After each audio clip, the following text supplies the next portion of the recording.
Senhor amado, muito obrigado por mais esta manhã em que podemos estar aqui juntos com o propósito maior de ouvirmos o Teu recado através da instrução da Tua palavra.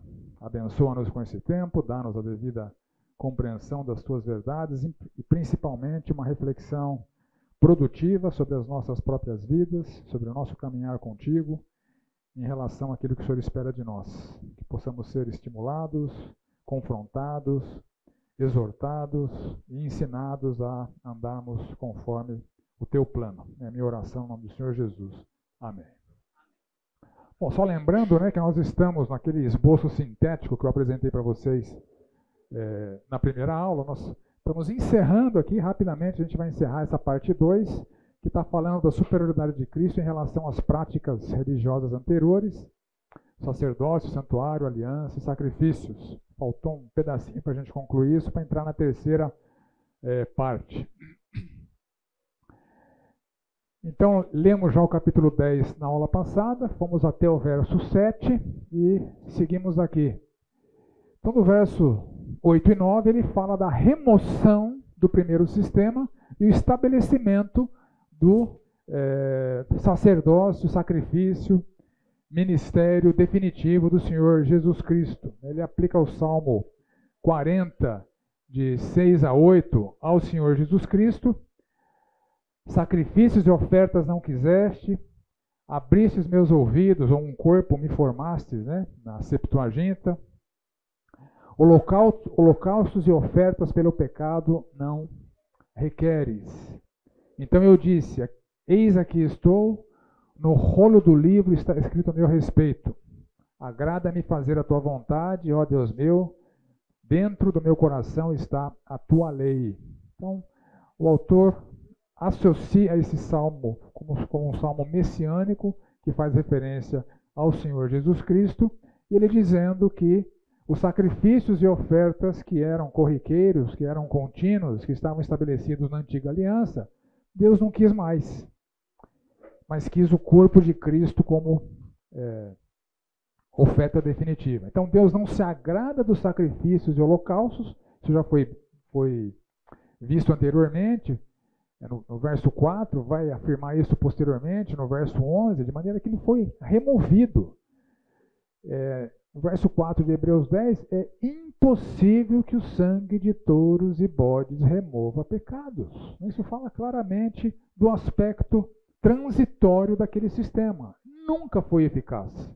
Nunca removeu pecados de ninguém. Sempre o objetivo de Deus foi preparar o caminho para o Messias, e a antiga aliança teve esse papel. Uma vez que o Messias veio, que a salvação veio através do Messias, o que era antigo está sucateado, serviu para um propósito, igual um carro que você tem, Seu carro daqui a 30 anos vai ser o quê? Seu carro pode ser muito bom hoje. Não é o caso do meu, que é um Fiat, O seu carro pode ser muito bom hoje, mas daqui a 30 anos ele vai ser sucata. Não vai estar mais utilizado. Assim é a antiga aliança. Ela serviu o seu propósito, não foi à toa que Deus estabeleceu, mas foi removido. Então Deus se agrada do Filho cujo corpo foi formado ou preparado para ser o sacrifício definitivo, como apontado no verso 5, estabelecido conforme a sua vontade. Sim, os sacerdócios, os sacrifícios terrenos são removidos, foram substituídos por aquilo que é de fato eficaz. O sangue de Jesus expia pecados, o sangue de Jesus torna Deus propício, como a gente viu. Assim, o argumento aqui é o seguinte: insistir no que foi removido é rebeldia. Não vale mais. Mudou. É um recado muito claro, A gente viu na aula passada que todo judeu, depois de Cristo, deveria abandonar o judaísmo, porque ele foi substituído pela nova aliança, ou seja, pelo cristianismo, e deveria reconhecer o Senhor Jesus como o Messias prometido, como o Messias enviado, como o Filho de Deus que remove os pecados do mundo. Então é proibido insistir no que era temporário. E na vontade eterna do Pai, Jesus nos santifica por seu sacrifício definitivo e vitorioso. Ou seja, este sempre foi o plano A de Deus. Não é que Deus mudou de opinião, mudou de estratégia, porque a primeira estratégia não estava dando certo. Não, nada disso. Tudo faz parte do plano de Deus. Como o Vanderlei nos lembrou na aula passada, né? A revelação foi progressiva. Né? Então, o Senhor Jesus Cristo, na sabedoria infinita de Deus, precisava encarnar naquele momento da história da humanidade. Antes disso, houve uma preparação para a consumação da obra que Deus queria realizar pelo mundo. Então, essa nova aliança está estabelecida para sempre. O fato dele fazer referência ao assentar-se à direita de Deus aponta para a ressurreição vitoriosa, que é uma prova conclusiva de que a propiciação de fato aconteceu. Paulo argumenta sobre isso em 1 Coríntios capítulo 15. Se Cristo não ressuscitou, a nossa fé é vã. A ressurreição é a prova cabal de que o sacrifício foi aceito, o Senhor Jesus Cristo foi tirado da morte e colocado na posição de maior honra e autoridade, que é a direita de Deus. Ele é rei. Tem pessoas que ainda não reconhecem porque aqui o planeta Terra é um ambiente de rebelião, mas ele já é rei. Ele já reina. E a resposta à sua oferta de salvação define o destino eterno de toda a humanidade por conta da autoridade que ele tem. Toda a autoridade me foi dada nos céus e na terra, Mateus 28. Então é um contraste incomparável com o sistema ineficaz e descontinuado. Teve o seu propósito? Teve. Não vale mais. Ele era provisório, ele era sombra. Ele era uma parábola. O que é real, o que é eterno, o que é definitivo, se consumou. Portanto, permanecer no que está sucateado é uma ofensa a Deus, é rebeldia a Deus. O verso 13, onde ele fala de colocar os inimigos por estrado dos seus pés, é uma linguagem forte, e é uma referência ao Salmo 110, que significa que a obra vitoriosa do Senhor Jesus Cristo, que reina soberano com toda a autoridade, como ele já falou no primeiro capítulo, né? No verso 8, ele já tinha dito acerca do Filho: o teu trono, ó Deus, é para todo sempre, cetro de equidade é o cetro do seu reino. Então, o reino de Cristo já foi inaugurado, já está estabelecido na terra, e ele tem toda a autoridade. Todos serão julgados pela resposta que derem à sua oferta de salvação. E os que permanecerem inimigos, esse é o termo que a Bíblia usa para se referir àqueles que não reconhecem o Senhor Jesus como seu Salvador, eles são referenciados como sendo inimigos de Deus. Em Romanos 5, Paulo usa essa mesma palavra para se referir a nós. Se nós, quando inimigos, fomos reconciliados com Deus, então essa é a situação da humanidade descrente, eles são inimigos de Deus. Eles estão nesse ambiente de rebeldia contra Deus. Então, aqueles que permanecerem assim, a linguagem que o autor está dizendo, eles vão ser condenados pela rejeição ao Evangelho. É isso que ele quer dizer com os inimigos por estrado dos seus pés. Era uma figura de linguagem para descrever a derrota final daqueles que se opõem ao Senhor Jesus Cristo como seu Salvador. O verso 14, basicamente, recapitula o que ele já falou no 7:27, no 9:12, no 9:26, no 9:28, né? Ou seja, com uma única oferta, ele aperfeiçoou para sempre todos aqueles que estão sendo santificados. Os versos 15 a 17 é uma recapitulação do que já foi dito lá no capítulo 8, de 10 a 11. O verso 18 é uma recapitulação daquilo que ele já falou no capítulo 9, dos versos 11 a 12, ou seja, não é mais necessário que se faça sacrifícios de animais. É impossível que sangue de touros e bodes remova pecados. Isso era didático, era sombra, era uma parábola. Jesus concluiu a obra de expiação, o plano A de Deus. Deus não mudou de estratégia, que resulta na remissão dos pecados. Ele fez referência ali no capítulo 9, verso 22. Nossos pecados, uma vez expiados, uma vez que Deus é propício a nós, eles são remidos, eles são perdoados, eles são pagos. E assim encerramos a segunda parte, né? E entramos agora na terceira. Até aqui tem alguma dúvida, alguma consideração, alguma contribuição? Ok. Terceira parte, então, que vai aqui do verso 19 até o final. Implicações adicionais à supremacia de Cristo e da sua nova aliança. Como a gente viu até aqui, a superioridade de Cristo em relação aos antigos mensageiros, até anjos, traz implicações em relação à consideração e atenção que são devidas a ele. A primeira parte. A segunda parte, a superioridade de Cristo em relação às antigas práticas sacerdotais, sacrificiais, traz implicações sobre o abandono inevitável do que está descontinuado e a migração obrigatória para a nova aliança. E agora, a partir daqui, ele vai trazer implicações adicionais à supremacia de Cristo.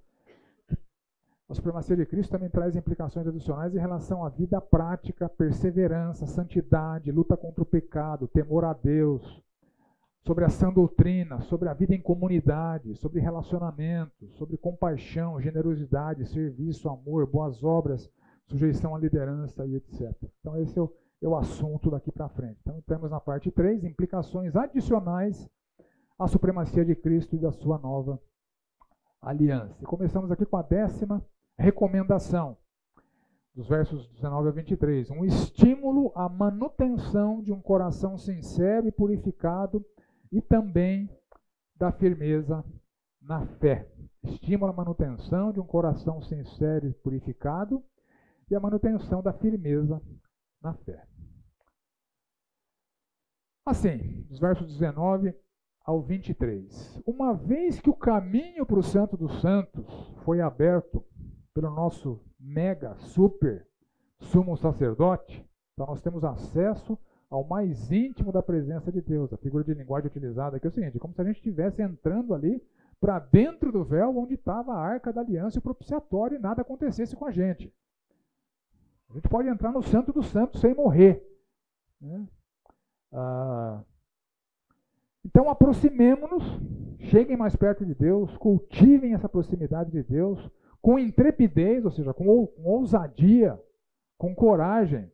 O que era impossível na antiga aliança, o sangue do Senhor Jesus Cristo conquistou para nós, desfrutar desse ambiente mais íntimo da presença de Deus, com um coração sincero, ou seja, sem fingimento, com uma adoração genuína, diferente dos antepassados incrédulos, né, que ele abordou em capítulos anteriores, em plena certeza de fé, ou seja, sem vacilar, sem hesitar. Esta fé vai ser tratada no próximo capítulo, características dessa fé, da nova aliança. Diferente daqueles do capítulo 6, que estão num nível de obstinação pecaminosa e rebeldia contra Deus, que é irreversível. Eles caíram, saíram da igreja, voltaram para a sinagoga, pararam de afirmar o Senhor Jesus como seu Senhor, pararam de dizer que Ele é o Messias, pararam de afirmar que a salvação é só através de Cristo. Então tem o pecado daqueles crentes que estão sendo tratados com severidade, mas a restauração do seu arrependimento era impossível.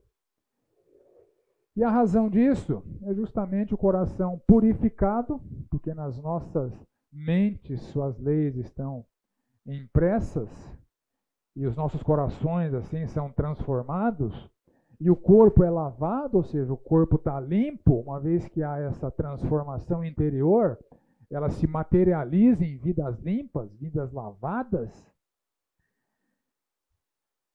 Ele fala para guardar firme a confissão original, sem vacilar ou pensar em retroceder. Esse é o pecado aqui, né? O retrocesso daqueles obstinados que poderia se materializar naquelas pessoas. E a 11ª recomendação, que é um estímulo ao mútuo encorajamento no amor e nas boas obras. Considerar, ou seja, fixem suas mentes, prestem muita atenção, é a mesma palavra que o autor utilizou lá no capítulo 3, verso 1, Então, assim como a gente deve considerar atentamente o Senhor Jesus, a gente deve considerar atentamente uns aos outros, para que nos estimulemos ao amor e às boas obras. Então, você vê que a palavra não é uma palavra qualquer, é uma palavra forte, né? Assim como a gente dá atenção para o Senhor Jesus Cristo, devemos dar atenção uns aos outros, para nos estimularmos ao amor e às boas obras. Ou seja, temos uma corresponsabilidade mútua para que nossas vidas sejam obedientes, frutíferas, transformadas, marcadas pelo amor e pelas boas obras. O amor, que é o grande mandamento do Senhor Jesus para os seus discípulos, né? Novo mandamento vos dou, que vos ameis uns aos outros, assim como eu vos amei. Isso é superior a amar o próximo como você mesmo. É superior, né? É amar uns aos outros, não como a si mesmo, mas como Jesus amou. Então, a barra é elevada. É um novo padrão. O padrão de amor não é o amor próprio. O padrão de amor é o amor de Cristo. E esse padrão deve permear as relações na igreja, né? E as boas obras, que é o resultado prático da transformação interior e da santificação. Então, amor e boas obras, somos corresponsáveis pela manutenção disso nas vidas uns dos outros. Agora, qual que é o pré-requisito para essa mutualidade?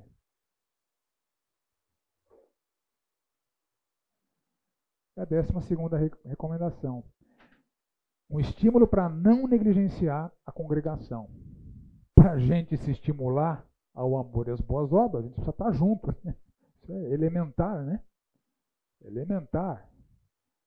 Crente precisa viver com crente. Crente precisa se relacionar com crente.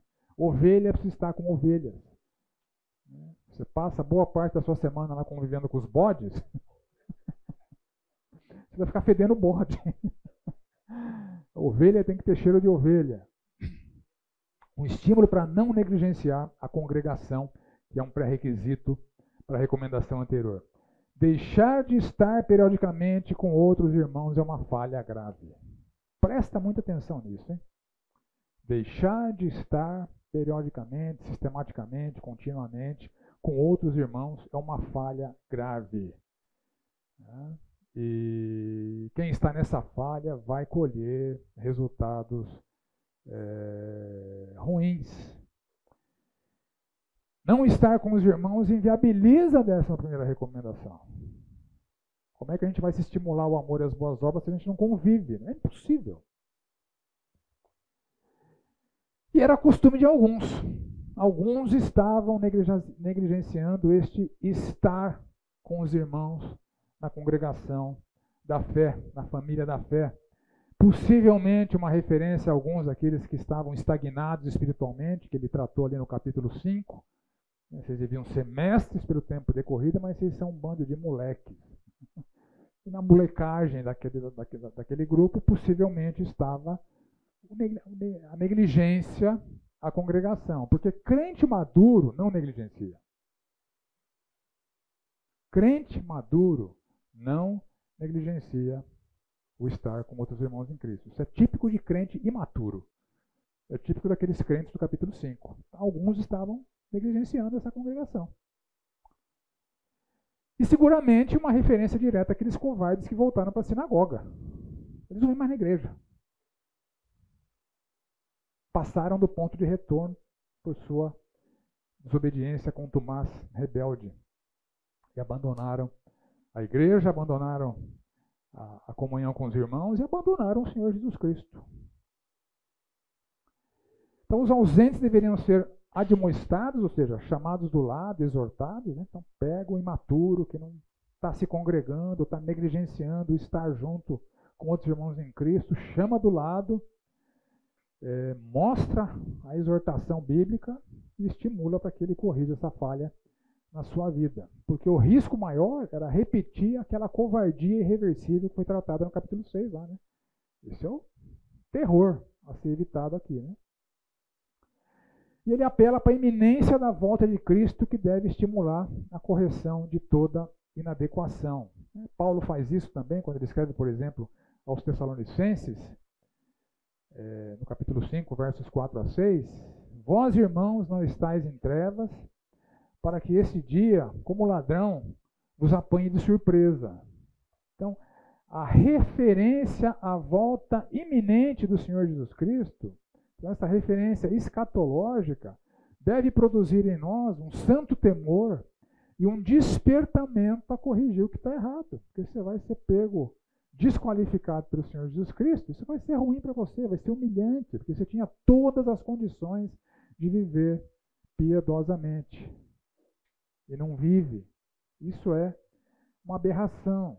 Então, essa exortação escatológica que Paulo usou, o autor está usando aqui. Então, tomando aí a 11ª recomendação, um estímulo ao mútuo encorajamento, ao amor e às boas obras. E a 12ª recomendação, um estímulo para não negligenciar a congregação, cabe-nos uma reflexão individualizada, né? Será que são pontos de atenção na sua vida? Será que há negligências a essas recomendações? Se houver, meus caros, corrija. Não é o ideal para a sua vida. Você não foi feito para viver isolado, muito menos para viver no meio dos bodes. Você foi feito para viver na igreja de Cristo. Então, os relacionamentos cristãos são realidades imprescindíveis para as nossas vidas. Nós não caminhamos em maturidade cristã, nós não levamos Deus a sério sem os relacionamentos cristãos. A igreja é um organismo de mútua ajuda, nenhum órgão é isolado dos demais. Então, essa metáfora que Paulo apresenta em Efésios 4 é muito vívida. Então, nós precisamos desses relacionamentos para que sejamos mutuamente, para que haja entre nós um mútuo ensino, oração, suporte, consolação, aconselhamento, encorajamento, exortação, socorro, serviço, etc. Então, a dinâmica da vida cristã, ela é definida e fortalecida desta maneira. Sem os relacionamentos, sem outros irmãos em Cristo, nós não progredimos, nós não nos tornamos maduros, nós desagradamos a Deus. Somos a igreja de Cristo e lá no capítulo 4 de Efésios, essa dinâmica ela é muito bem representada. Nós temos um ministério, um serviço para desempenharmos na igreja de Cristo. Não sei se você já parou para pensar nessa realidade, né? A Bíblia fala de dons espirituais, né? Efésios 4 traz alguns, Romanos 12 traz alguns, 1 Coríntios traz alguns, né? Não há nenhum aspecto da sua vida para o qual você foi sobrenaturalmente capacitado por Deus com um dom espiritual. Nenhum. Senão exclusivamente o serviço na igreja. Você percebe a importância disso? Para servir na igreja, Deus te deu uma capacitação sobrenatural através do Espírito Santo. O dom espiritual. O dom não é para você usar em você, é para você usar nos outros. Todo dom que a gente recebe é para usar nos outros. Então, a gente foi sobrenaturalmente capacitados por Deus para isso. Então, é um assunto crítico. É um assunto muito importante. Igreja não é um lugar onde a gente frequenta, meus irmãos. Ainda há essa mentalidade muito presente, né, nos evangélicos do Brasil e do mundo. Né? A igreja é um evento. É um evento. Você vai domingo. Você senta com uma plateia, você assiste um espetáculo, tem hora que você aplaude, tem hora que você vai, né? Tem hora que você gosta, tem hora que você não gosta. Hoje a pregação foi nota 5, a aula foi nota 3. Né? Não é assim, gente. A igreja não é um evento, não é um show. A igreja não foi feita para você esquentar banco. Né? A igreja tem uma dinâmica que envolve relacionamento e serviço, e isso faz parte da sua missão, da sua razão de existir. Então, reflita nisso, se isso não é uma realidade para a sua vida, porque o alerta aqui, e em todo o Novo Testamento, e do próprio Senhor Jesus Cristo, é muito claro. Né? Somos a igreja de Cristo, nós não vamos à igreja de Cristo. Isso faz parte da nossa identidade, isso faz parte da nossa missão. Não engavete seu dom. Ele foi feito para usar e usar em benefício dos outros. da igreja. E aqui entramos então na quinta repreensão, uma ameaça. Essa aqui é poderosa. Ameaça de um juízo horrível pelas mãos do Deus vivo, aos que o afrontam vivendo deliberadamente em pecado. Ameaça de um juízo horrível pelas mãos do Deus vivo, aos que o afrontam vivendo deliberadamente em pecado. Porque, no verso 26, é uma conexão ao que ele falou imediatamente antes, né, 19 a 25, que também é o que foi dito lá, de 9 a 10. Pelo sangue de Cristo, conforme versos 9 a 10, nós entramos no Santo dos Santos, conforme os versos 19 a 25, e vivemos deliberadamente em pecado ali. Você percebe o tamanho da incongruência, o tamanho da aberração aqui? Jesus rasga o véu pela sua carne, pela sua oferta do pecado, nos coloca no Santo dos Santos, e a gente vive ali, pecando deliberadamente. Esse é o argumento aqui. O Santo dos Santos não é lugar para se pecar deliberadamente, nós estamos lá. É uma aberração. Lembrando aqui que o principal pecado sendo combatido é aquela rebeldia covarde daqueles, do capítulo 6. Entretanto, esse princípio da vida deliberada em pecado, aquele pecado do capítulo 6 era um pecado deliberado. Não, vou rejeitar, estou sendo ameaçado de morte, eu vou abandonar a igreja, voltar para a sinagoga, vou parar de falar que Jesus é o Messias, vou parar de falar que Jesus é meu Salvador, vou ficar me congregando lá com os judeus, né? Então, essa rebeldia covarde é o grande pecado sendo combatido aqui. Então, aqui o texto do capítulo 10 também trata deste pecado, mas é um texto mais genérico, que pode ser entendido como um princípio que se aplica a qualquer hábito pecaminoso. Sim, pecados podem se tornar hábitos. Então, essa vida deliberada em pecado é uma aberração tão grande como entrar no Santo dos Santos cometendo iniquidades. Porque é ali que nós estamos, né? Deliberadamente significa voluntariamente, espontaneamente, desejosamente. Então, hábitos pecaminosos, eles podem se tornar até escravizadores. Tem vários pecados que são escravizadores. Abuso de substâncias, né? Álcool, drogas ilícitas, drogas lícitas, alguns medicamentos, né? Pornografia, avareza. São pecados que escravizam, são exemplos de pecados escravizadores.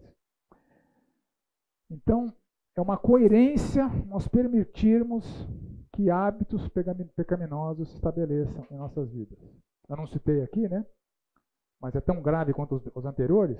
Fofoca, falar mal da vida alheia, difamar os outros. Isso é estar no Santo dos Santos cometendo iniquidades. Para romper com aquele estereótipo que pecado sério é só pecado sexual. Não, pecado sério, e eventualmente até muito mais sério que pecados sexuais, né, são os pecados da língua. Às vezes tem consequências mais nefastas do que pecados espirituais. Então, diferente dos tropeços, ele está combatendo aqui aqueles atos deliberados, pecados voluntários. Não, eu sou grosso mesmo, eu trato minha mulher com grossura, porque eu sou assim.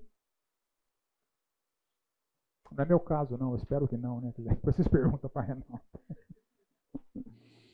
Mas tem gente que usa essa argumentação ridícula. Ah, eu sou assim. Não, você não é assim. Deus te transformou. Você só não muda de vida porque não quer. Você tem tudo aquilo que você precisa para andar piedosamente. Eventualmente a gente tropeça, né? Isso faz parte da natureza caída. João trata isso na sua epístola, no capítulo 1, Paulo fala disso em Romanos 7, miserável homem que sou, não faço bem o que eu quero, o mal que eu detesto, esse faço, né? Enfim. Então, tropeços são diferentes de atos deliberados, de pecados deliberados, esse que está sendo combatido aqui. Pecaminosidade deliberada, como nós já vimos em aulas passadas, é uma característica típica dos descrentes, não daqueles que estão no Santo dos Santos, que foram transformados por Deus, seus corações foram transformados, sua lei foi gravada nas suas mentes. Então, é um absurdo. embora seja possível para crentes, tanto é possível que a advertência está aqui, né? Tanto é possível que a advertência está aqui. Não só aqui, né, em outros textos da palavra, como Mateus 18, 1 Coríntios 5, enfim. É o não perseverar dos crentes. É isso que está sendo tratado aqui. Então, novamente, o crente pode não perseverar. Aqui é um paralelo muito claro com Hebreus 6, um paralelo mais atenuado. Lá em Hebreus 6, era impossível renová-los para arrependimento. Aqui, ele está se incluindo. Se nós vivermos deliberadamente em pecado. Aqueles lá não tem mais jeito. Aqueles lá eles vão morrer debaixo da mão disciplinadora de Deus, porque a sua rebeldia contumaz é irreversível. É impossível renová-los para arrependimento. Mas é aqueles, lembra? Um pronome definido, está se referindo a um grupo conhecido do autor, um grupo conhecido da audiência. Aqui está dizendo, e nós? Aqueles lá, a mão de Deus vai pesar sobre eles até que eles partam. E nós? Então ele se inclui a sua audiência nesta possibilidade. Se nós vivermos deliberadamente em pecado. É uma hipótese, mas se não fosse possível, não estaria aqui, né? É uma hipótese e provavelmente uma hipótese que estava se materializando na vida de várias pessoas daquela congregação, em especial daqueles crentes de Hebreus 5 que eram imaturos, que estavam deixando de se congregar. E o princípio, como eu disse, ele é genérico, né? Qualquer pecado voluntário habitual se enquadra aqui na advertência. Então, lá em Hebreus 6,4, o sujeito é aqueles que caíram. Aqui em Hebreus 10, o sujeito é nós, que podemos cair. Podemos até cair em uma pecaminosidade tão obstinada como a daqueles, e podemos cair em coisas aparentemente inócuas, como dar coice na mulher, falar mal dos outros, né, constantemente, deixar de se congregar, não fazer uso dos dons espirituais e assim por diante. Alguém levantou a mão? Fala, Adriele. Você falou de pecado voluntário, mas você consideraria que há uma possibilidade? Quando você fala do tropeço, ele também é um pecado voluntário. O que diferenciaria de um ato deliberado seria como lida com o pecado depois de... Eu acho que Romanos 7 explica bem isso, né? Quando você faz o mal que você detesta, é um tropeço, eu não queria fazer, mas fiz. Agora, quando você faz o mal que você gosta, é diferente, né? O normal é a gente, quando peca, o arrependimento é quase instantâneo. Aqui ele está tratando daquele pecado que é tolerado. Não, eu sou fofoqueiro mesmo, eu sou grosso mesmo, eu vou na igreja quando dá, quando não dá eu não vou, enfim. Esse tipo de coisa que a gente consente. Não cabe naquela descrição, o mal que eu detesto, esse faço. Não está detestando nada.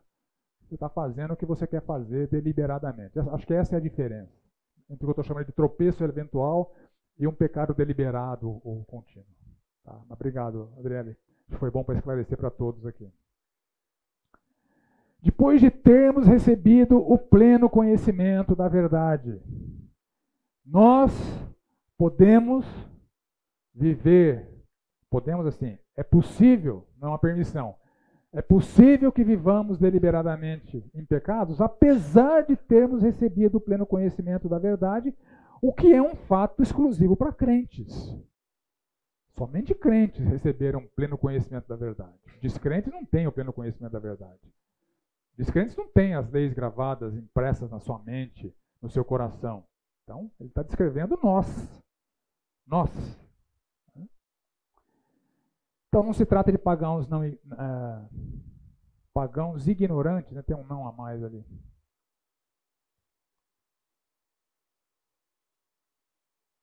Não se trata de pagãos ignorantes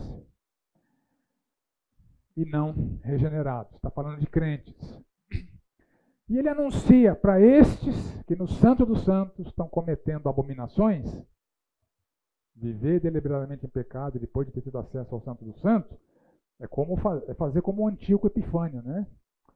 Que ali no ano 164 conquistou Jerusalém, profanou o templo, transformou o lugar santo num centro de adoração a Zeus e sacrificou porcos em cima do propiciatório. o abominável da desolação que foi anunciado pelo profeta Daniel. Então, esse mesmo tipo de abominação é estarmos no Santo dos Santos, tolerando pecados em nossas vidas. E a linguagem aqui é compatível com essa ênfase que eu estou dando, né? Há um juízo horrível para quem está profanando o Santo dos Santos com pecados deliberados. Uma disciplina severa, que ele chama aqui de fogo vingador que consome os adversários. A linguagem é pesada. Se você foi colocado para dentro do Santo dos Santos pelo sangue de Cristo, ele está profanando com pecados voluntários, habituais, deliberados. É o que você merece, um juízo consumidor, como um fogo vingador, compatível com o que ele falou no capítulo 6, né? Quando ele fala da erva que está perto da maldição, seu fim é ser queimada. Queimada pelo juízo vingador, punitivo, dessa disciplina terrível de Deus, que nos tratará como adversários. E aqui, de novo, ele associa a severidade do castigo com a severidade da ofensa. Quanto maior a severidade da ofensa, maior a severidade do castigo. Viver profanando o sangue da aliança, pecando no Santo dos Santos, é uma abominação. Isso exige uma resposta à altura de Deus. E ele fala que é pior que a pena de morte que havia na antiga aliança. Olha o tamanho do argumento aqui, se você não reparou, né? Os versos 28 e 29, ele fala o seguinte: sem misericórdia morre pelo depoimento de 2 ou 3 testemunhas quem tiver rejeitado a lei de Moisés. Essa lei antiga, a lei da antiga aliança, que passou, que foi substituída. De quanto mais severo o castigo, vocês julgam, vai ser considerado digno aquele que calcou aos pés do Filho de Deus, a gente vai ver o que significa, né? Profanou o sangue da aliança, com o qual foi santificado, e ultrajou o Espírito da graça. Viver deliberadamente em pecados é igual pisar em Cristo, profanar o seu sangue da aliança, como o antigo Epifânio, lá que sacrificou porcos em cima do propiciatório, ofender o Espírito Santo. Essa é a gravidade de uma fofoquinha que você faz contra alguém, de um coicezinho que você dá na sua esposa, de uma mentirinha que você fala corriqueiramente no seu trabalho, né, para maximizar a sua performance profissional, seus contratos e assim por diante. É a isso que está comparado esse tipo de pecado aqui. E a severidade vai ser pior que a morte. O que é pior que a morte? É sofrer vivo. Então percebe aqui uma intensificação como de quanto mais severo o castigo, quebrar a lei, pena de morte. A abominação do Santos dos Santos, a pena é mais severa que a morte. Então, calcar aos pés o Filho de Deus significa pisar em Cristo, tratar Cristo com desprezo, humilhá-lo. Isso descreve os pecados deliberados. Uma linguagem compatível daquilo que a gente viu lá em Hebreus capítulo 6, daqueles, se nós. Profanou o sangue da aliança, fez algo abominável com o sangue de Cristo, que foi derramado para viabilizar a salvação e a santidade. Está sacrificando o porco no propiciatório. Ultrajou o Espírito Santo, uma ofensa grave ou afronta ao Espírito Santo que habita em nós para viabilizar graciosamente a nossa santidade. Quando você fala para o Espírito assim, não quero, sai fora. Deixa eu fazer fofoca aqui, deixa eu falar mentira aqui, deixa eu ser grosso da coisa nos outros aqui. Isso é um ultraje ao Espírito Santo. É mais intenso do que Paulo apresenta em Efésios 4:30, quando ele fala de que nós podemos entristecer o Espírito. Não deixa o Espírito Santo triste. É mais intenso do que o que Paulo fala lá em 1 Tessalonicenses 5:19. Não apaguem o Espírito, como você apaga um fogo, né? A gente vê na palavra de Deus que tem crente que entristece o Senhor, Efésios 4, tem crente que ignora o Senhor, 1 Tessalonicenses 5, tem crente que dá nojo no Senhor, Jesus fala em Apocalipse 3, né? Quando ele escreve para a igreja de Laodiceia, vocês são mornos, não são nem crentes nem frios, estou a ponto de vomitar vocês. Uma referência clara às águas mornas que banhavam a cidade de Laodiceia e que tem propriedades eméticas, né? Então, assim como as águas de vocês aqui provocam vômito, é assim que eu sinto em relação a vocês. Vocês me dão nojo. Ouvir isso do Senhor é muito ruim, né? Mas tem crente que dá nojo em Cristo. E aqui tem crente que envergonha Cristo, humilha Cristo, 6,6, 10,9. E tem crente que ultraja o Senhor, ofende ao Senhor. Só terminar o raciocínio aqui, né? Então, quando ele fala dessa punição com severidade, porque horrível coisa é cair nas mãos do Deus vivo, porque Deus julgará o seu povo, que é uma referência a Deuteronômio 32. Então, há uma vingança retributiva, uma disciplina intensa em resposta proporcional à severidade da ofensa. Entrar no Santo dos Santos, pelo sangue do Senhor Jesus, que viabiliza a nossa santificação, e viver ali com pecados deliberados. Então Deus julgará o seu povo, aqui no texto, os crentes desviados no pecado deliberado, né? Isso, obviamente, o princípio é válido para todas as igrejas, todas as épocas, né? E ele termina com essa afirmação contundente: horrível coisa é cair nas mãos do Deus vivo. É pior que morrer. Porque na morte o cara tem um alívio, né? Você morre e você está com Cristo, que é incomparavelmente melhor. Mas ficar aqui sofrendo a disciplina, o juízo, o fogo vingador, semelhante ao fogo que consome os adversários, é pior do que a morte. Porque horrível coisa é cair nas mãos do Deus vivo. Antes da próxima recomendação, vamos fazer uma pausinha para o café, a gente volta com ela. Oi. Não estou ouvindo, volta, desculpa. Pode-se fazer com relação às sessões de linguagem do Espírito, mas o contexto de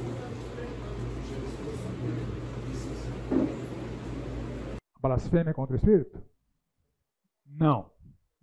Lá, a blasfêmia contra o Espírito era um pecado cometido por aqueles judeus que testemunharam a majestade de Cristo, testemunharam os milagres como prova irrefutável de que ele era Deus, e mesmo assim eles preferiam dizer que aquelas obras eram praticadas por Beelzebul. Então aquele foi um pecado daquela geração que blasfemou contra o Espírito. Aqui é para crentes que estão ofendendo o Espírito. É diferente. Está claro? A blasfêmia contra o Espírito? Mas é outro pecado. É o pecado dos judeus que presenciaram, foram testemunhas oculares da sua majestade, dos seus milagres, e mesmo assim preferiam afirmar, não, ele está fazendo isso por Beelzebul, não pelo Espírito Santo. Então essa é a blasfêmia contra o Espírito.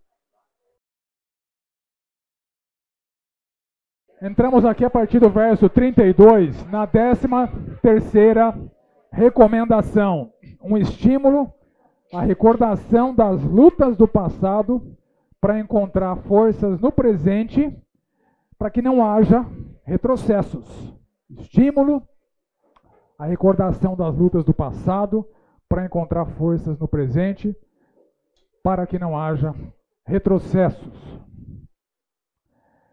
Então, depois de convertidos ou iluminados, eles tiveram uma experiência difícil que envolveu luta e sofrimento. Ser cristão naquela época não era fácil, né? Eles estavam debaixo da perseguição romana, o cristianismo era ilícito, né? E eles, depois de convertidos, como judeus convertidos, eles tiveram uma experiência difícil que foi a reprovação pelos seus compatriotas, né? Judeus que se convertiam e ainda se convertem, né, ao cristianismo, são tratados de maneira ruim, né? São reprovados, são perseguidos. Pelos romanos, né, havia perseguição oficial do império, muitos sofreram insultos, possivelmente dos gentios, espancamentos, prisões e confisco de bens, possivelmente dos romanos. Alguns ajudaram quem foi tratado assim, se solidarizaram com eles. E toda essa luta, por quê? Porque eles sabiam que eles tinham um patrimônio superior e durável. Esta convicção nesse patrimônio superior e durável deu forças para que eles passassem por todas as provações inerentes a se tornarem crentes naquela época tão hostil aos cristãos. E a própria apresentação dos mártires, que vai acontecer no capítulo 11, vários daqueles mártires perderam as suas vidas por causa da sua fé, indica que era um risco iminente para aquela audiência, né? O Império Romano, de fato, matou muito cristão ao longo da história. E no verso 35, o autor os lembra da sua convicção inicial, que viabilizou essas lutas, para que essas mesmas convicções, essa mesma convicção os fortalecesse no presente. Então, a perseverança que eles demonstraram no passado continua sendo necessária no presente, para que o prêmio celestial de ser encontrado fiel pelo Senhor, de ouvir servo bom e fiel, ele possa ser uma realidade futura. Então, a iminência da volta de Cristo é reforçada, como ele fez lá no verso 25. Então, esse apontamento escatológico é uma coisa que deve nos remeter à seriedade com Deus. Ainda dentro de pouco tempo, aquele que vem virá e não tardará. Então, levem a sério o que eu estou dizendo. Esse é o argumento, né?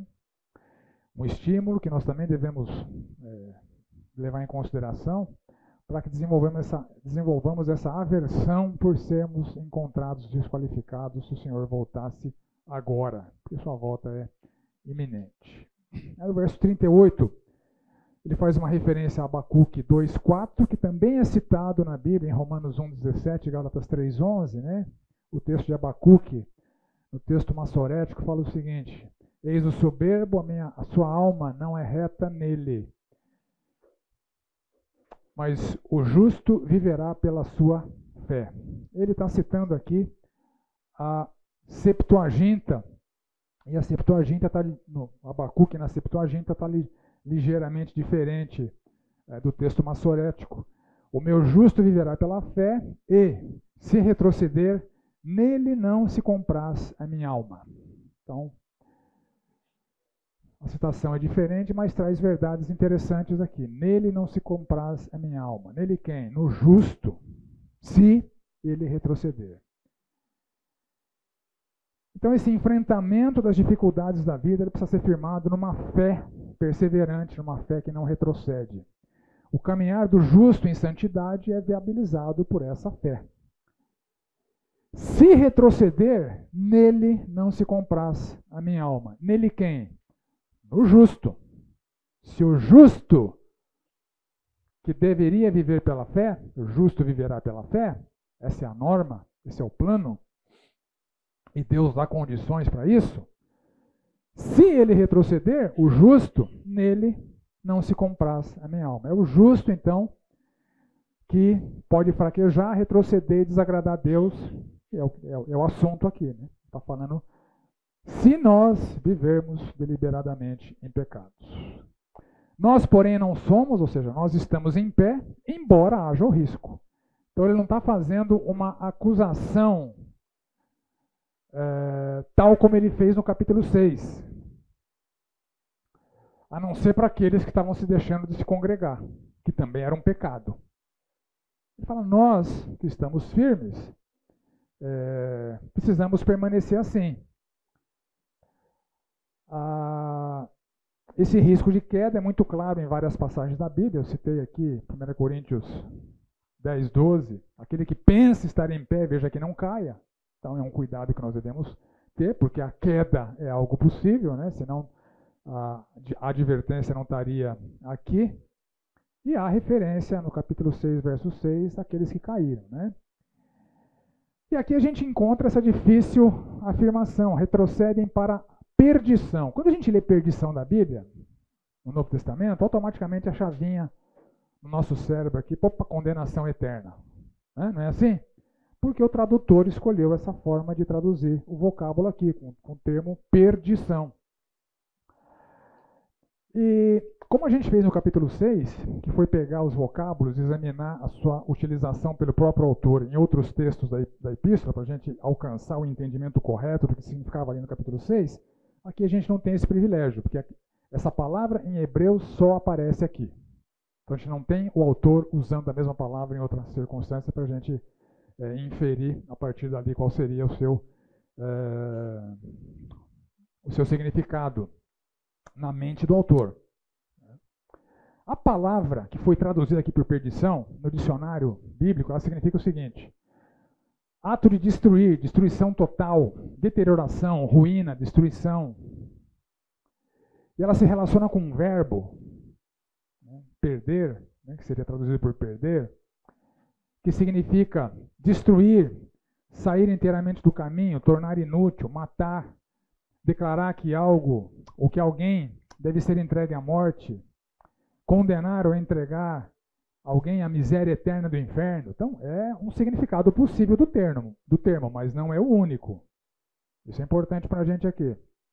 Perecer, estar perdido, arruinado, etc. Perder. Outras ocorrências dessa mesma palavra no Novo Testamento, elas são traduzidas da seguinte maneira: perdição, no sentido de condenação eterna, é onde a chavinha da nossa cabeça automaticamente liga, né? Ou perdição é inferno. Como acontece lá em Mateus 7. Mateus 7, o Senhor Jesus fala: entrem pela porta estreita, porque larga é a porta, espaçoso o caminho que conduz à perdição. Perdição eterna. A danação eterna, o inferno eterno, a morte eterna. Então, de fato, esse vocábulo tem esse significado em alguns textos, mas ele também é traduzido de outras maneiras. Por exemplo, a mesmíssima palavra aparece em Mateus capítulo 26, a partir do verso 6. Jesus estava na casa de Simão leproso, uma mulher se aproximou, trouxe um vaso cheio de um perfume caríssimo, derramou sobre a cabeça de Jesus, e os discípulos se indignaram e disseram: para que este desperdício? É a mesma palavra. Então, a mesma palavra que os nossos tradutores traduziram por perdição, ali em Mateus 26, eles traduziram por desperdício. Ou, em Atos 8:20, quando Simão também tenta comprar o dom do Espírito, que o seu dinheiro seja destruído junto com você. Então, parece como traduzido por destruição. Ou em Atos 25:16, é costume dos romanos entregar algum homem à morte sem que o acusado tenha presente os seus acusadores e possa defender-se. Então, esse entregar à morte é a mesma palavra, que aqui é traduzida por perdição. E o verbo que aparece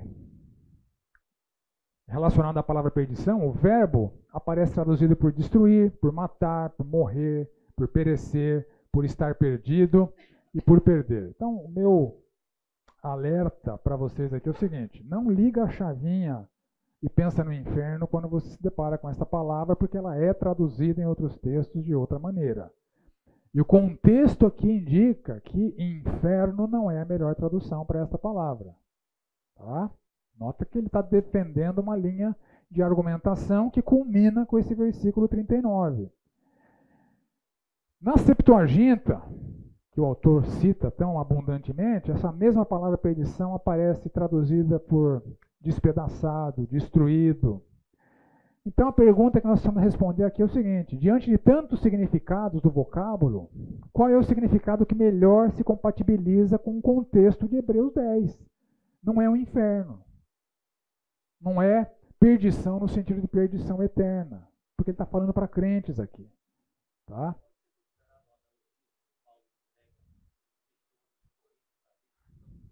Do corpo, né, para a salvação da alma. Né? Sim, sim. Ali era um crente. Era a salvação do espírito. Era um crente que teria o seu corpo destruído pela disciplina divina para que seu espírito fosse salvo. É o mesmo caso aqui.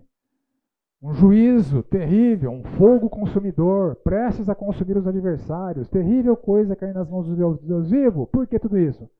Se vivermos deliberadamente em pecado, depois de termos recebido o pleno conhecimento da verdade. Esse é o contexto. Não pode se afastar do contexto, senão a compreensão do texto fica deturpada. Então, a escolha de perdição da maioria dos tradutores é a melhor? Eu estou sendo ousado aqui, né? Estou contestando a escolha da palavra perdição pelos tradutores. Lembra do capítulo 9, quando os tradutores traduziram o incensário por altar do incenso? Está errado. Não é o altar do incenso que entrava no centro dos santos, era só o incensário. Então está errado. Então, erros de tradução eventualmente acontecem. Por exemplo,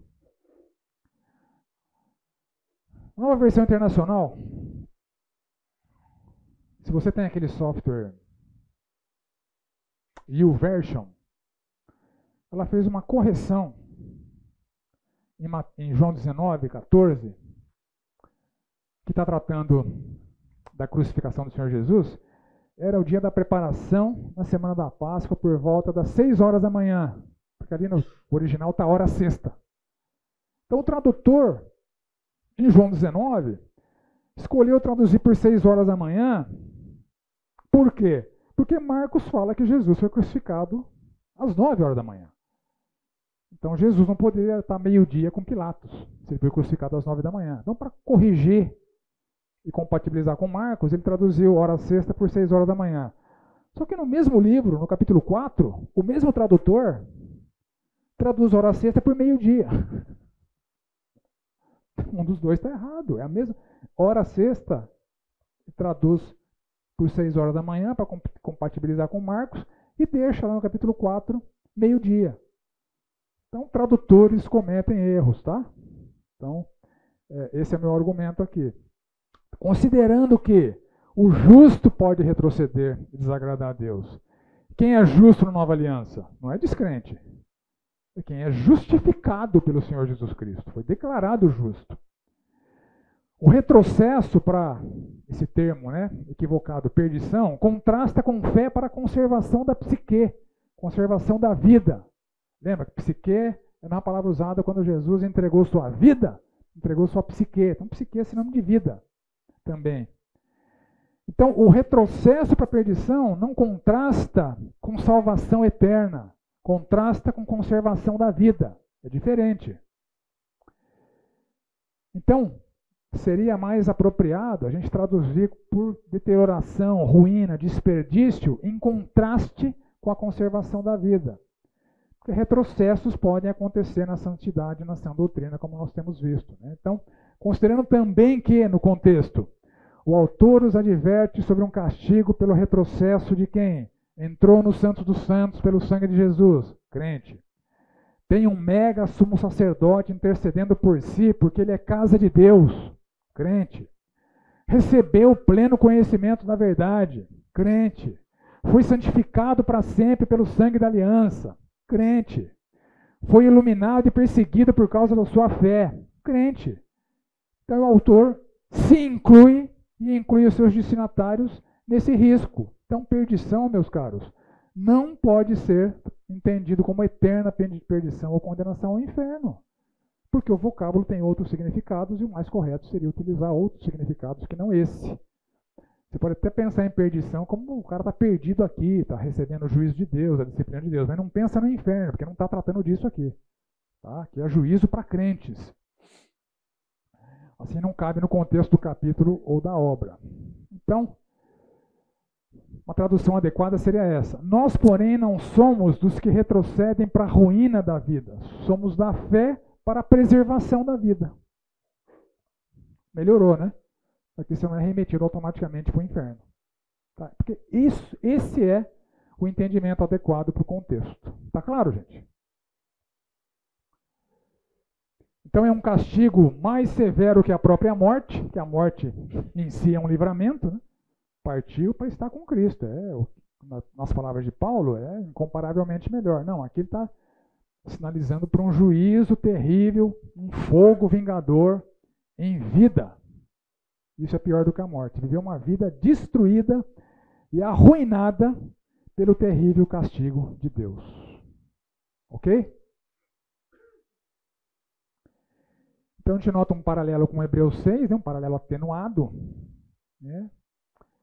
Não incorrer na mesma covardia dos obstinados, não incorrer no mesmo pecado daqueles que se deixam de congregar, e o princípio é válido para qualquer tipo de pecado. Então a advertência serve para qualquer hábito pecaminoso e deliberado. Tem uma destruição, uma ruína. A vida de quem vive deliberadamente de pecado pode ser arruinada pela disciplina de Deus. Fala, Daniel. Transformadora.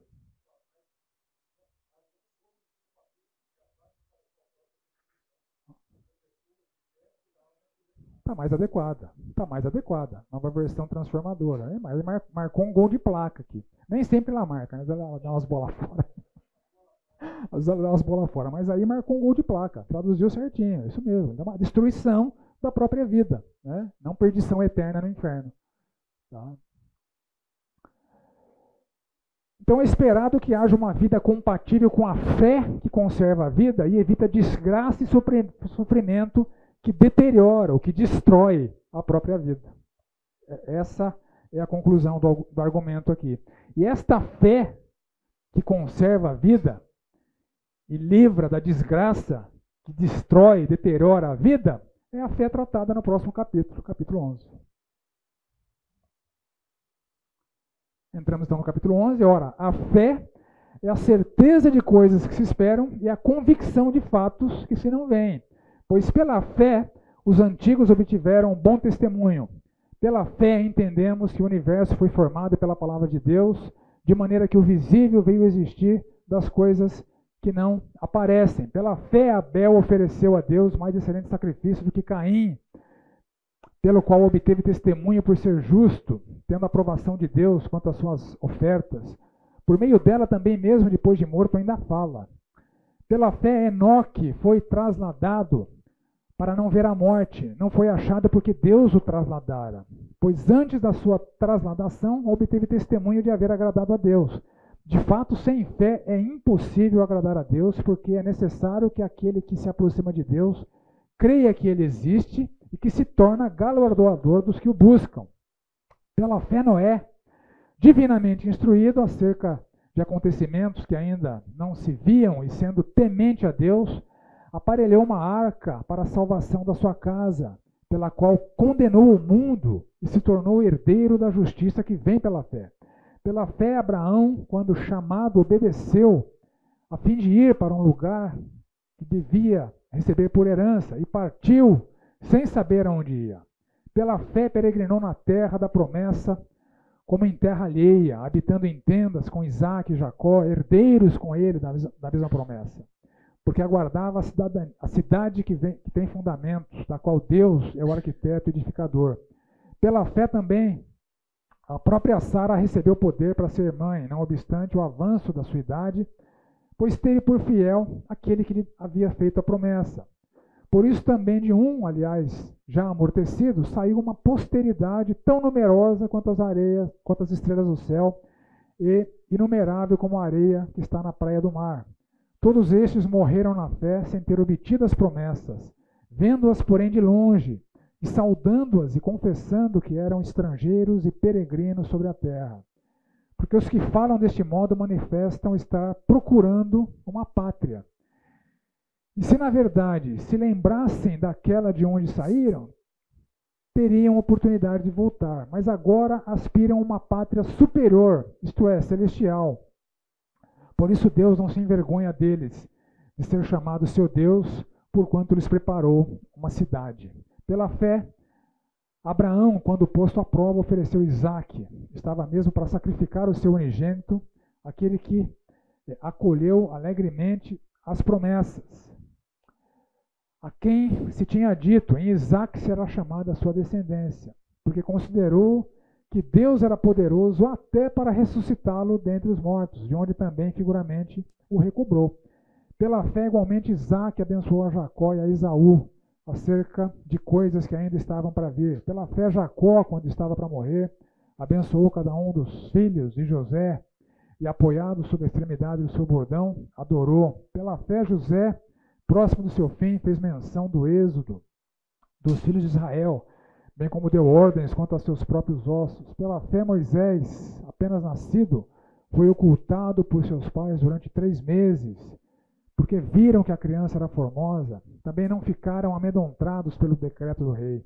Pela fé, Moisés, quando já homem feito, recusou ser chamado filho da filha do faraó, preferindo ser maltratado junto com o povo de Deus a usufruir prazeres transitórios do pecado, porquanto considerou o opróbrio de Cristo por maiores riquezas do que os tesouros do Egito, porque contemplava o galardão.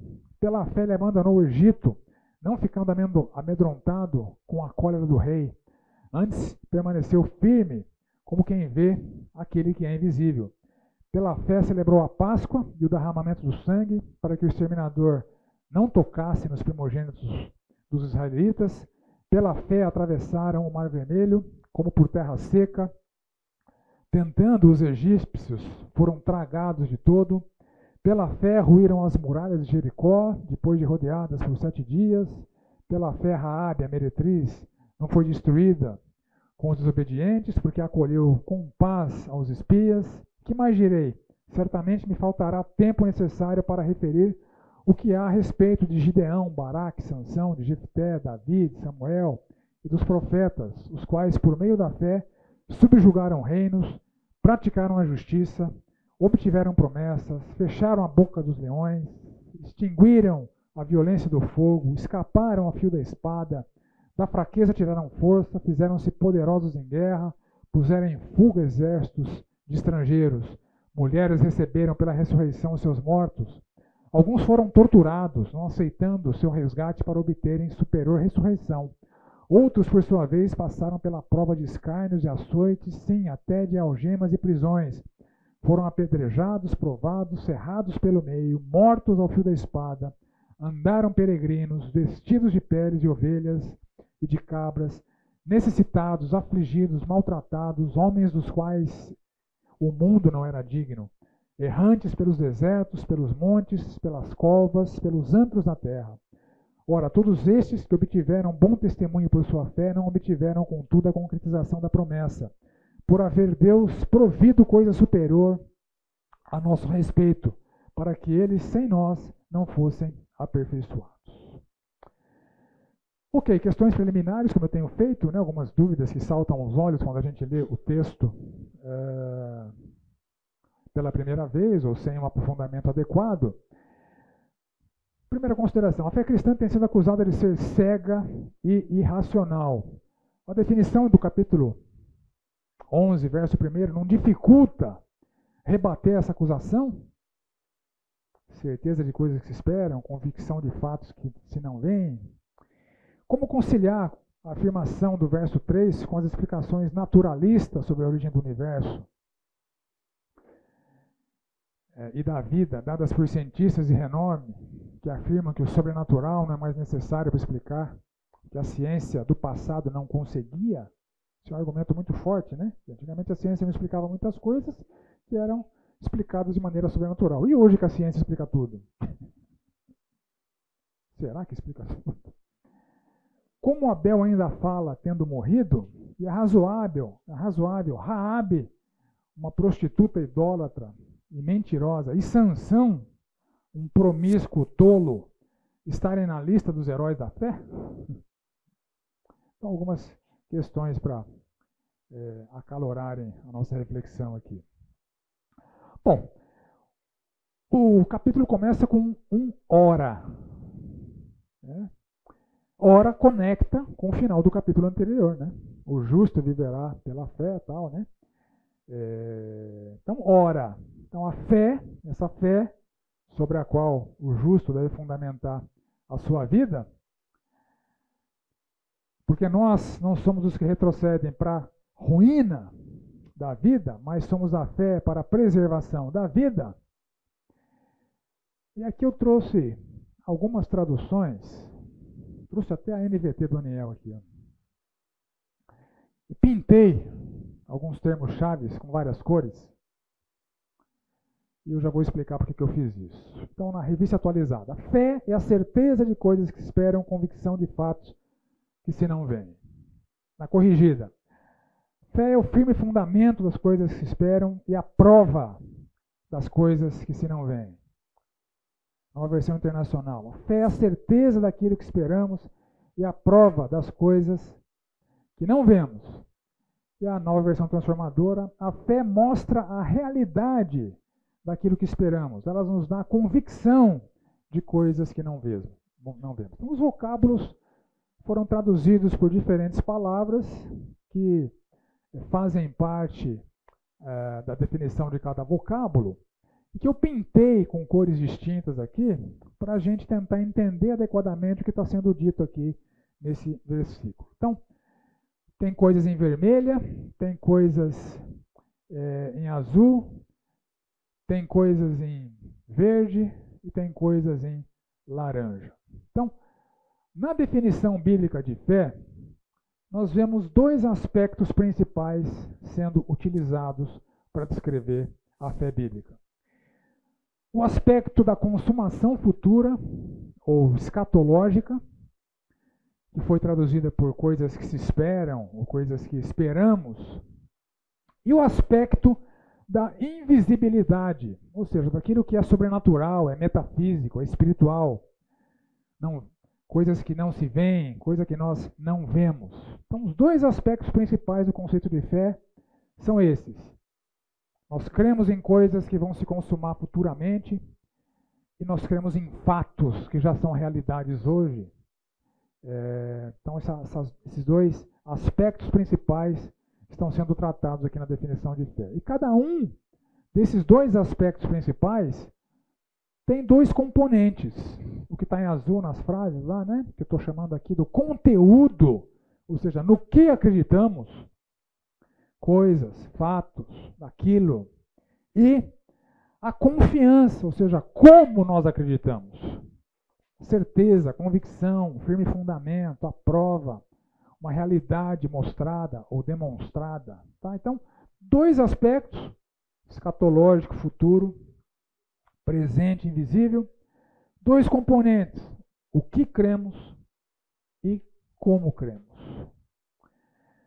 Então, pegando o primeiro aspecto, da consumação futura. Nós cremos no quê? Coisas que se esperam, ou esperamos. Então, tem uma esperança confiante na consumação futura de algo. E esse é o objeto da fé. Como nós cremos nele? Com certeza. Que significa uma base, um fundamento, uma fundação que dá estabilidade e confiança. Então, nesse primeiro aspecto da definição bíblica de fé, eu parafraseei aqui para maximizar nossa compreensão. Possuir uma sólida e inabalável convicção de que tudo o que Deus prometeu para o futuro se consumará. Então, capturando a essência dos vocábulos, esta paráfrase traduz bem o pensamento do autor ao definir a fé bíblica. Possui uma sólida e inabalável convicção de que tudo o que Deus prometeu para o futuro se consumará. Então, o aspecto escatológico. Por exemplo, a volta de Cristo. Você crê nisso ou não? Deus falou. A consumação da salvação dos que creem em Cristo. Você acredita nisso? Que você vai passar a eternidade com Deus, desfrutando da glória de Deus? A consumação da perdição dos que não creem em Cristo. Jesus falou. Não adianta alguns teólogos anarquistas da modernidade dizerem que o inferno não existe. Jesus falou que existe, meu caro. Existe. É uma triste realidade. A nova criação, enfim. A Bíblia anuncia várias consumações futuras ou escatológicas. Então, nós devemos possuir uma sólida e inabalável convicção de que tudo o que Deus prometeu para o futuro se consumará. E no aspecto da invisibilidade, do sobrenatural, do metafísico, do espiritual, coisas que não se veem, não se enxergam. Né? Essa palavra significa considerar atentamente, olhar bem, examinar. E o conteúdo, fatos que não se veem, obras, fato consumado, aquilo que é, e como nós cremos, com convicção. E a palavra significa uma verificação pela qual algo é provado ou testado com o fim de convencer ou reprovar. Então essa convicção é algo inquestionável, é algo provado, é algo sobre o qual nós devemos ter plena convicção. A palavra que aparece lá em 2 Timóteo 3,16, toda escritura é divinamente inspirada e é proveitosa para ensinar, para redarguir, né, na revista corrigida, ou para repreender na revista e atualizada. Então tem esse significado, né?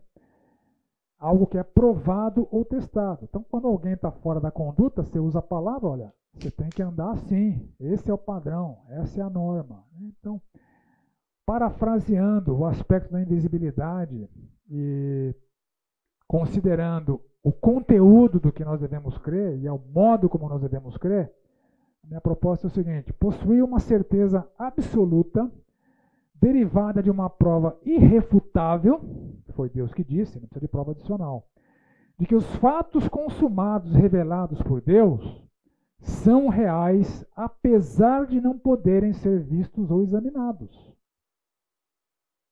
Está claro? Certeza absoluta derivada de uma prova irrefutável de que os fatos consumados e revelados por Deus são reais, apesar de não poderem ser vistos ou examinados, porque estão no nível sobrenatural, metafísico, espiritual. Então, exemplos. Jesus pagou pelos nossos pecados na cruz. Isso é um fato consumado ou não? É um fato consumado. Nós devemos ter plena convicção nisso como uma prova irrefutável. Deus falou que isso aconteceu, então aconteceu. Todo aquele que crê no Evangelho já está justificado, já foi declarado justo por Deus. Você acredita nisso? Deus falou que é assim. Não precisa de prova adicional. Não há exame para ser feito, não há verificação possível, porque é algo metafísico, mas é uma realidade. Não é porque não pode ser visto ou testado que não é real. Ele nos disponibilizou o recurso da confissão de pecados. Se confessarmos nossos pecados, ele nos perdoa e purifica. Você acredita nisso?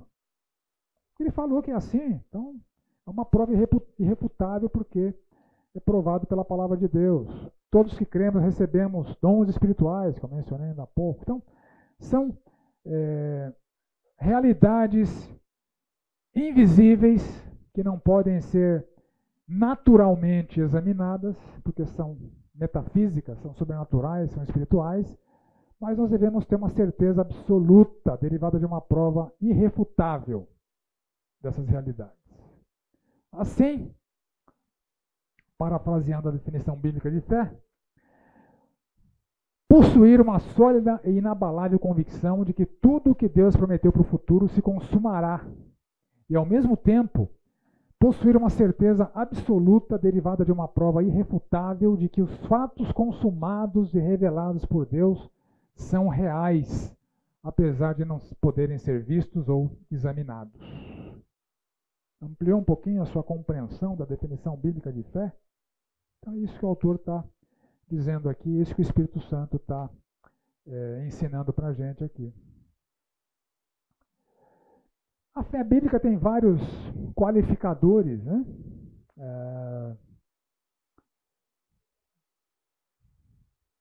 Quanto tempo falta para o sinal aqui? 5 minutos? Eu vou passar rapidamente por eles, depois, como lição de casa, aí fica você examinar todos esses qualificadores, né? Que são importantes. Em primeiro lugar, primeiro qualificador. A fé verdadeira não existe à parte de Jesus Cristo. Porque o muçulmano tem fé, o espírita tem fé, o ateu tem fé, né? Tem tanto fé que Norman Geisler escreveu aquele livro, não tenho fé suficiente para ser um ateu. Fé verdadeira é a fé em Jesus Cristo. Não há fé verdadeira que se enquadre nessa definição bíblica de fé à parte de Jesus Cristo. Segundo lugar, não há fé verdadeira à parte da Bíblia. O argumento primordial da epístola é que as promessas futuras feitas por Deus e as revelações dos fatos consumados encontram-se exclusivamente na palavra revelada de Deus. Então, quando algum esperto fala para você aí, não, Deus me falou. Onde é que está na Bíblia, meu cara? Então, enquanto ele não falar para mim, não acredito no que ele falou para você. Não há fonte autoritativa de fé à parte da Bíblia. Não acredite no que os falsos profetas têm ecoado por aí. Terceiro lugar, não há fé verdadeira à parte da sã doutrina ou da compreensão adequada dos ensinamentos da palavra de Deus. Porque muitos usam a Bíblia e falam bobagens, sustentando essas bobagens com textos bíblicos. Então há uma compreensão adequada da Bíblia, que a gente chama de sã doutrina, que a própria Bíblia faz referência a essa sã doutrina, né? Que muitos deturpam, como Pedro fala, né?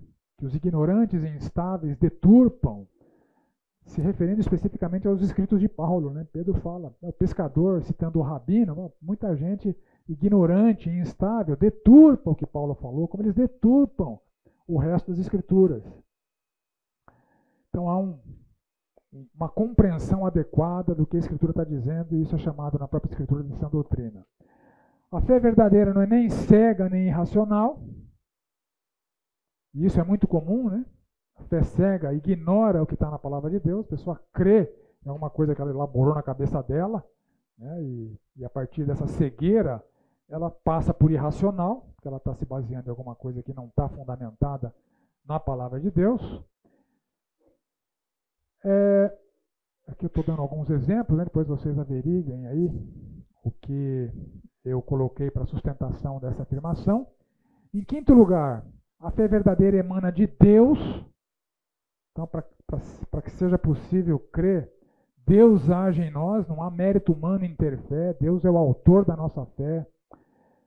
Nós cremos porque Deus concedeu esse dom, nós chegamos a Cristo porque Deus nos levou. Então, são realidades que estão muito claras na palavra de Deus. Agora, essa fé, ela pode ser, apesar de originada em Deus, ela pode aumentar, ela pode crescer, ou ela pode enfraquecer, ela pode retroceder. Né? E é contra esse retrocesso que o autor de Hebreus está argumentando. E, finalmente, a fé verdadeira,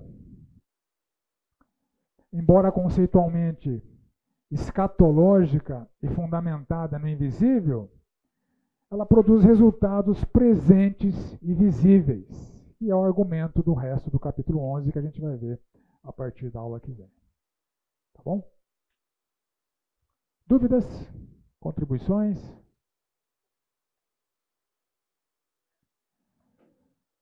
Obrigado, Senhor, por mais este dia de instrução, de reflexão, de aprendizagem, de sermos confrontados pela Tua voz, pelo Teu Espírito, a partir dessa obra magnífica. Que os ensinamentos de hoje possam nos remeter ao temor, que nós lembremos sempre disso, que viver deliberadamente em pecados não é uma alternativa, não é uma possibilidade viável, e que há um juízo terrível, um fogo consumidor, na forma de uma disciplina severa, proporcional a este absurdo que pode se instalar em nossas vidas. Livra-nos disso, Pai. Dá-nos corações alinhados contigo, encha-nos do desejo sincero de reproduzirmos o caráter do nosso Senhor Jesus Cristo no nosso viver. É no nome dele que nós oramos. Amém.